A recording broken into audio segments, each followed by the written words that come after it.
Hi, welcome to the Hometown Explorer. My name is Becky. So today's video is going to be a little bit different. Today is actually a follow-up to yesterday's video. Right now I'm actually in the process of doing 10 videos in 10 days.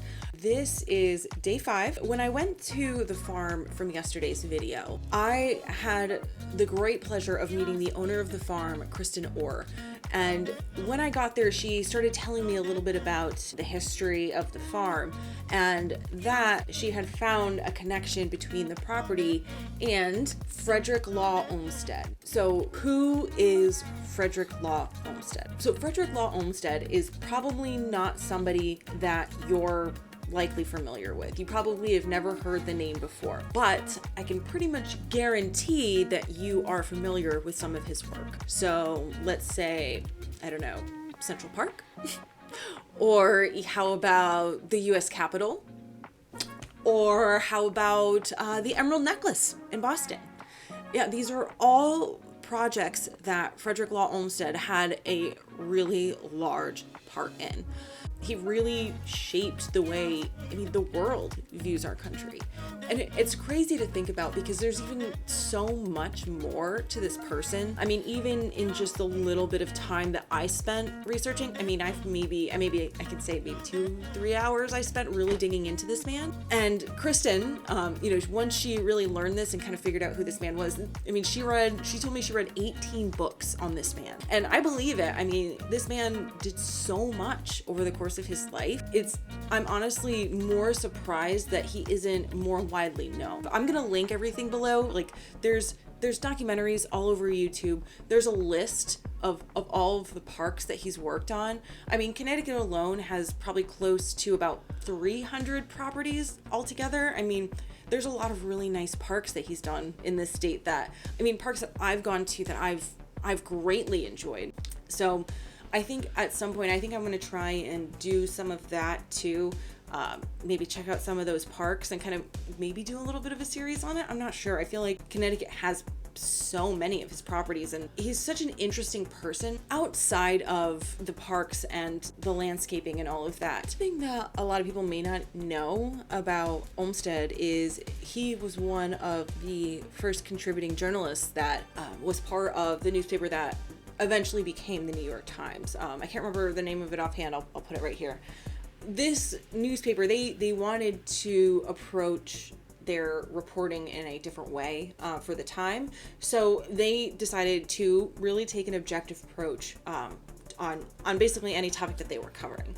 So Olmsted was actually tasked with traveling along the South, or traveling in the South, in the southern states, and really reporting on, the situation down there. So at this time, this was like early mid 1800s. So this is like right before the Civil War. And he was tasked with, going and reporting on the South, and he approached it an all around approach. He talked to plantation owners, he talked to slave owners, he talked to slaves, he talked to anyone in the community, from the top down. He really saw and recognized the immorality of just the way that these people were being treated, and he reported on that. So if you actually look the Cotton Kingdom up, that actually has all of the papers that Olmsted had written regarding the South and his time in the South. Everything will be linked. So I'll have the link for that in the description. He really kind of brought it to everyone's attention, like, hey, this is something that's going on. Like, how are we just okay with treating people this way? And even beyond that, actually during the Civil War, he actually was part of the U.S. Sanitation Commission. And this, that ended up actually later becoming the American Red Cross. So he was one of the founding members and really kind of helped get that moving as well. So, this man has had such a dramatic impact on just our country and just the way that we live our lives on a day-to-day basis. This man understood the importance of third spaces, the parks, right? Having that natural nature escape in the middle of an urban landscape, right? These are times during, overcrowded cities and disease, and people had this oasis that they could, go and really understand and get to know their community. And the great thing about parks is, everyone's on an equal playing field in a park, right? It's a shared space for everyone. I mean, as far as Olmsted's involvement in the farm, so I'm actually planning to go out to Fort Hill Farms in the spring, probably. I'm assuming probably it's going to be March or April. So I'm going to do a nature walk with Kristen so that she can actually tell her story and how she came across this information, as well as just Olmsted's ties to the farm and to the area. I think that this is such an interesting and important story. I mean, this is something that, I mean, there isn't really formal record of this in let's say the book of Frederick Law Olmsted. And this really is Kristen's story to tell.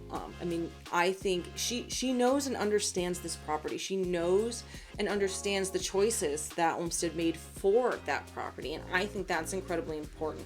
Make sure you subscribe so you're paying attention for when that video gets released. I'll make sure I mention it on my socials once I'm out there and once we're doing that. I want to make sure I'm doing this story justice. So, I mean, even if there's somebody else who ends up taking this and going out and filming it, I think that's freaking awesome. And I say do that.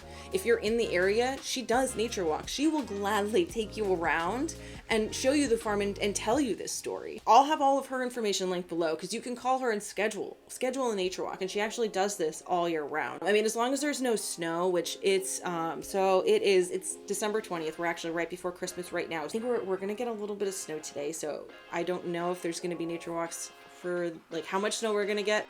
Hopefully, hopefully it'll be gone, but I mean, definitely reach out to her. I think this is so cool. So Kristen, I'm so glad I was able to meet her and really kind of get this rundown, because honestly, this makes me so excited, and this makes me excited to really explore more with this channel. I mean, these are the types of things that I mean, I want to look for, right? I mean, what's the hidden history? What's something that, nobody really knows or is aware of?